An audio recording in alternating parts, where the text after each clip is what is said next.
och varmt välkomna till Change the Game 2022. I år med temat Nystart med nytt mindset. Det här digitala passet är vårt första pass som är klockan 8.00 på torsdag den 15 september. Och vi har ju här i Umeå en 2-dagars konferens. Och ni som tittar på det här, ni är med oss antingen live nu klockan 8 eller så tittar du på det här i efterhand. Men oavsett så kan du vara med och chatta med oss och interagera med oss. Och det gör du i den här chattfunktionen där du kan ställa frågor eller skriva dina reflektioner, dina klokskaper. Du kan också skriva direkt i ask-funktionen och då går frågorna bara till mig och Ola. Vi har en halvtimme framför oss. Ola, vad är det som ska hända då? Jo, det ska jag säga. Vi kommer få besök av några utav föredragshållarna under konferensens första spår. Och de kommer att ge oss ett smakprov på vad de kommer att berätta och prata om under sina respektive programpunkter.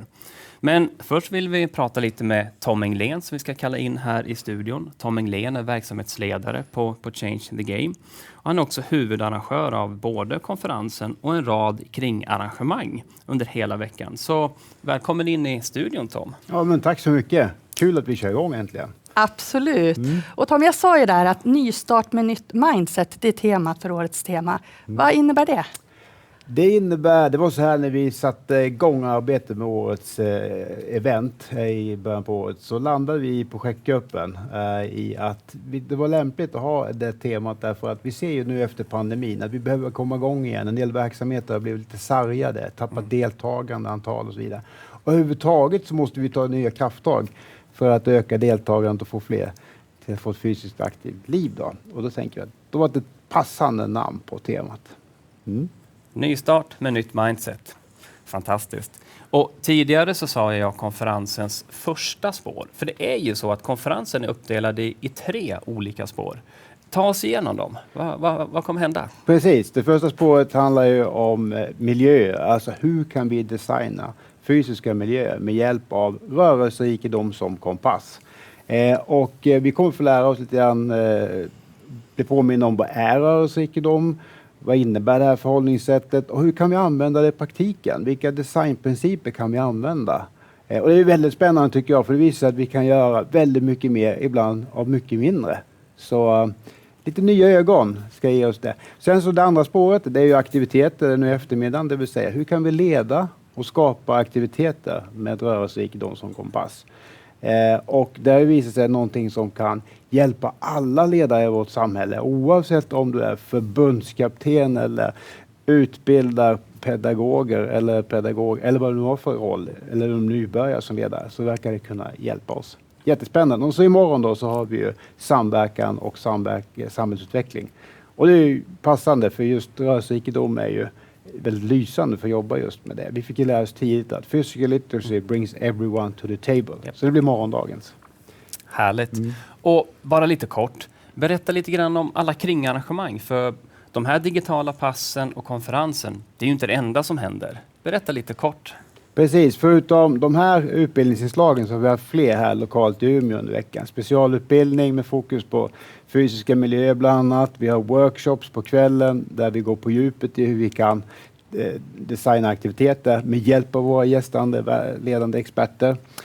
Men sen har vi våra aktivitetsdagar för invånarna här lokalt. Vår klassiska aktivitetsdag på lördag för barn och unga. Och sen har vi en nyhet i år då, det är att på fredag då har vi en aktivitetsdag för seniorer.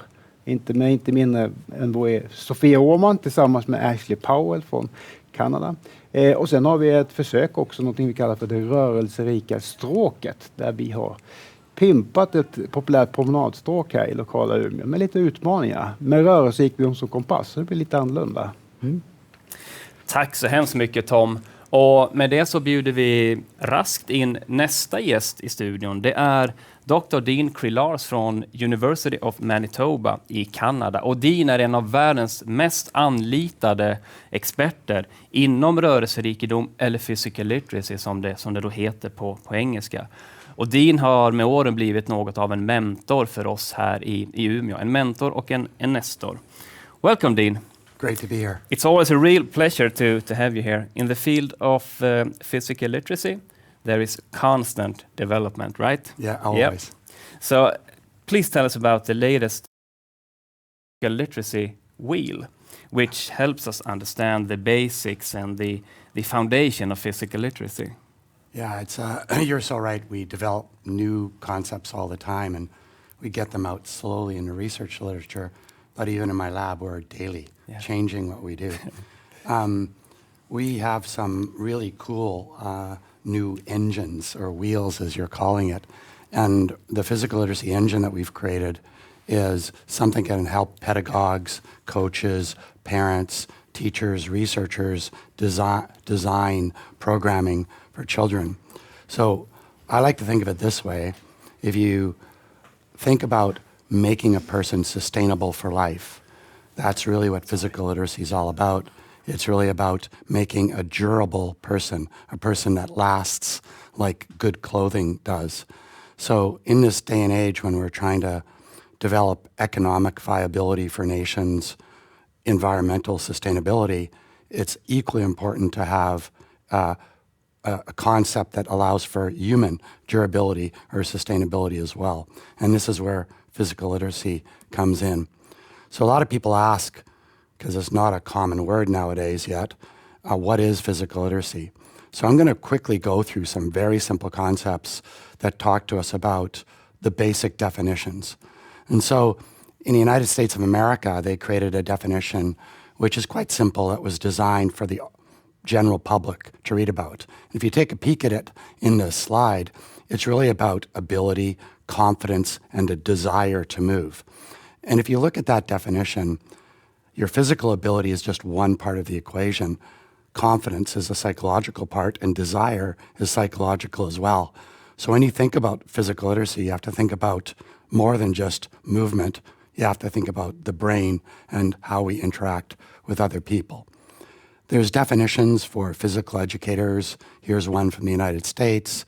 Here's a definition from Canada for our physical educators. And they take the definitions of physical literacy and tweak it a bit towards how they can use it in their context in delivery of education. Here's a definition from Australia, from Sport Australia. They've created a definition. But if you look at all these definitions, almost all of them, like the Canadian definition of physical literacy, they all have some very common words. And in this next slide are the keywords that are found in all definitions. So here I've got a stunt person flipping off a rock, and you can see obviously that they're quite competent in their movement. They're clearly confident in what they're doing. They're motivated to do what they do, and they have an upside down smile on, so they're clearly happy doing this. So if you look at those 4 words, those are core to almost all definitions of physical literacy. And in my world of research science, we create diagrams of this, using those 4 words. And in this research article, we proposed for the first time that physical literacy might be the foundation for making people move. And we know if you move more, you get better mental health, social health, and physical health. So here's the most basic engine. So they asked me today to say, hey, let's look at the latest engine. This isn't it, but this is the basic one. And I'm going to show you the complicated one later. But you can see there's a nice feedback cycle, very evident here. You can see that competence leads to confidence. Confidence leads to motivation. Motivation leads to participation through movement. And if you participate more, you get more competence. And so the whole game in physical literacy, whether you're a parent, a coach, a pedagogue, anybody, you want to activate this cycle. You turn it green. And when you turn this cycle green, that means that you're actually creating for people, young or old, a positive movement experience. You certainly don't want a negative one. So if you don't activate the cycle, that's not good. Or if you block this cycle, that's bad. So the concept we have is illustrated in this slide, where we say we can construct positive challenges for people in any movement setting, in school, at work, in play, in sport. And when you do that and create a positive movement experience, you benefit the psychological well-being of the person, the social well-being of the person, the creativity of the person, and even their social interactions with others. And so this physical literacy engine is the foundation of creating positive challenges for people and creating positive movement experiences. We've written papers on how do you make positive challenges that create positive movement experiences for people. You can read that another time. But what I do want to show you is the latest engine. And the concept of the engine is based on this very simple diagram. When people are exposed to a new movement opportunity, they look at it and say, oh, that's interesting, whether it's presented to them by a parent or a teacher, and it's new to them. So it's normal to feel a little bit of apprehension about starting a new movement. And then when you get into movement, if the pedagogue is doing the right job, they get engaged into the process. But what's critical is that what we want, as shown in this diagram, we want to see that you want to have a green activated engine, wheel, cycle, as opposed to a red one. And you can imagine over the course of a week, if I was a child, that in every single movement of my day, I could accumulate green ones and I could accumulate red ones. And what we want to have at the end of a day, at the end of a week, at the end of a year, that there's more green ones, positive movement experiences, than red ones.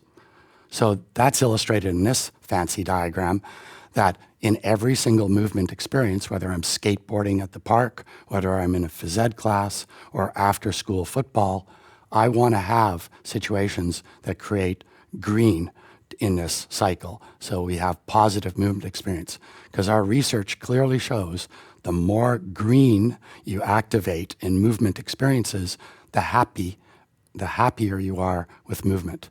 And ultimately, if you're not happy with movement, you don't participate. If you're happy with movement, you get right in on it. So here's the last slide, and this is critical. So this is the engine, and if you look at this, although there's lots of words on there, I'm going to talk you through it. If you look on the left-hand side of that diagram, you're going to see movement competence, the ability of a person. And you can see two arrows, one arrow going to confidence, and then confidence coming back to competence. It is critical that at the same time you develop movement competence, that you develop confidence in movement. That's a little positive feedback cycle itself. Because we know from scientific literature that if you have competence and confidence, you feel good about yourself. You have inner trust. You believe in yourself. And that motivates people to participate. On the bottom of this graph, you can see that I've put the words fun, pleasure, and enjoyment. So if a teacher, for instance, creates a class where you have fun, get distracted from life, you'll look back and say, hey, that was enjoyable.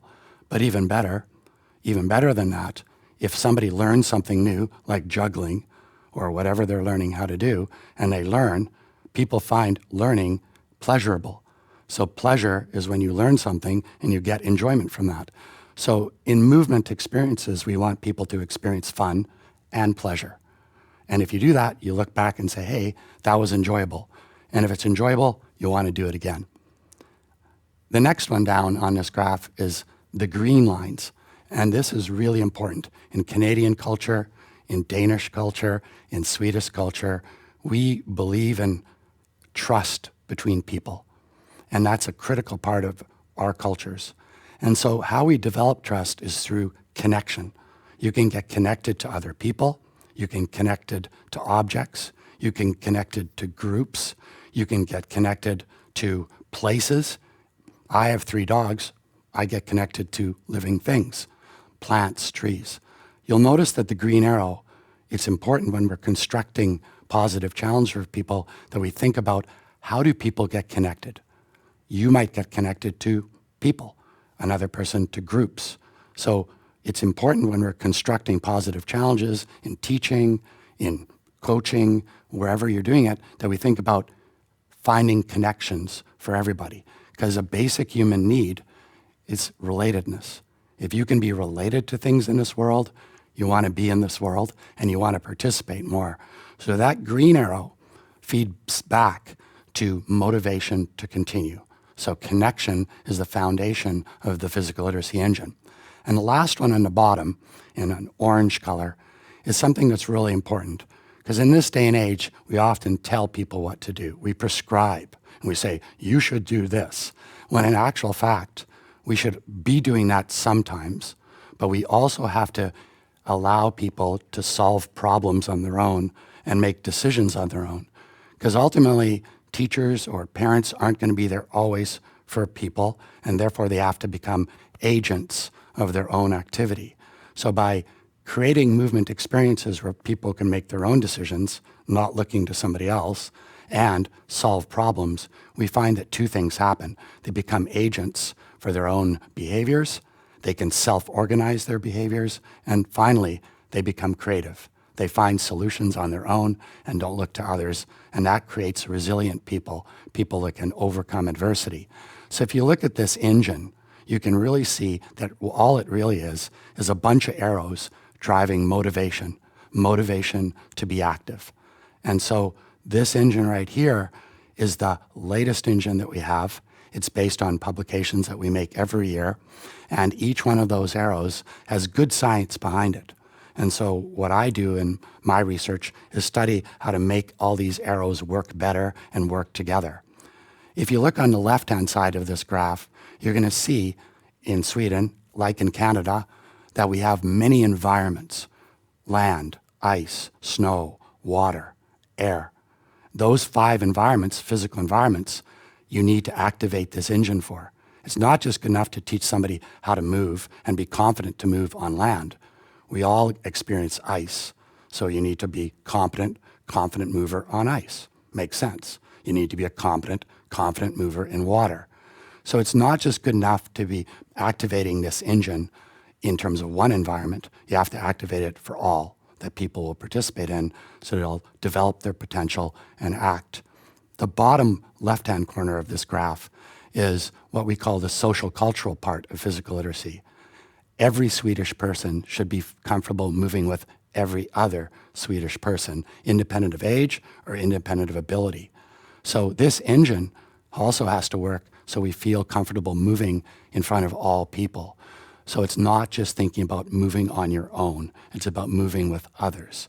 So that's the latest engine, and it has been very valuable for many people to look at this engine and look at how they practice as a coach, a teacher, a parent, and then change their practices, their mindset, to improving how they deliver movement experiences for people of all ages.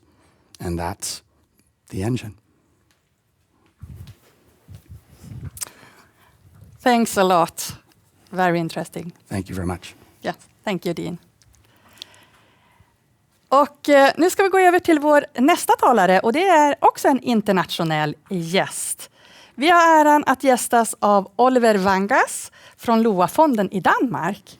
Och LOA-fondens uppdrag, det är att utveckla och stödja byggande inom idrott, kultur och fritid. Och de delar årligen ut 80-90 miljoner danska kronor i olika nyskapande projekt. Och just nu så dras Europas blickar till just LOA-fonden och Danmark. Så är det verkligen. Varmt välkommen, Oliver. Vi kan väl börja med att du får berätta lite. Vad är LOA-fonden och vad gör det? Pernilla gav oss en liten glimt, men berätta gärna mer. Okay. And I'm going to answer in English, I think, Yes. just for the sake of the viewers. Well, thank you so much for inviting the LOA-fonden to the perhaps capital of Scandinavian capital of physical literacy, Umeå, and that's a great honor to be here. Thank you very much. Well, Ola, to answer your question about what is LOA-fonden and why were we actually founded, there are at least 2 different angles you can take. The cynical one is that Danske Spil in the 90s to that was added the lotto, and that really boosted the revenues from Danske Spil, and the sports organization couldn't really absorb that amount of money, so we created a foundation to support the sports in other ways. That's the cynical one. There's another one because in the during the 60s, 70s, and 80s, we were doing surveys in Denmark that actually showed that the participation patterns of the Danish people were changing rapidly.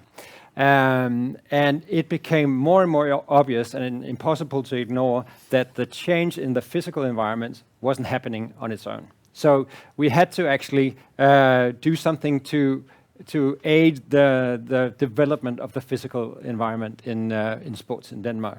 So that's basically what we were founded to do. And we've been doing that since 1993, and we're still doing it. And one of the very new aspects is physical literacy, because what has been the design paradigms that has actually defined sports facilities? If you look back, it has been the elite courts, the measurements of the elite court that has pretty much defined what kind of sports facilities we build. And if we look at the development and participation, it wasn't really the elite that was developing. So some of the groups that were really coming were the really young ones and the really old ones. And do they need the same sizes of courts as the elite? Probably not. But it wasn't really sort of flowing into the design. So we were on the look for just new design paradigms to actually influence the architecture of the sports facility. And I say architecture, but actually sports facilities had been left alone from architect influence for so many years. Architects just weren't interested because we were copying the same environments again and again. So putting back the architecture into sports architecture means that you have to think for each project and not just replicate. And that gives us a chance to incorporate new paradigms such as physical literacy. Yeah. Tack så hemskt mycket. Och jag kan verkligen rekommendera att besöka hemsidan och titta på de nyskapande projekten som LOA-fonden har sjösatt. Och du sa också physical literacy, och det här gör mig också lite intresserad. Vilka fördelar ser du med att blanda in just physical literacy när ni skapar och när ni tar er an nya projekt?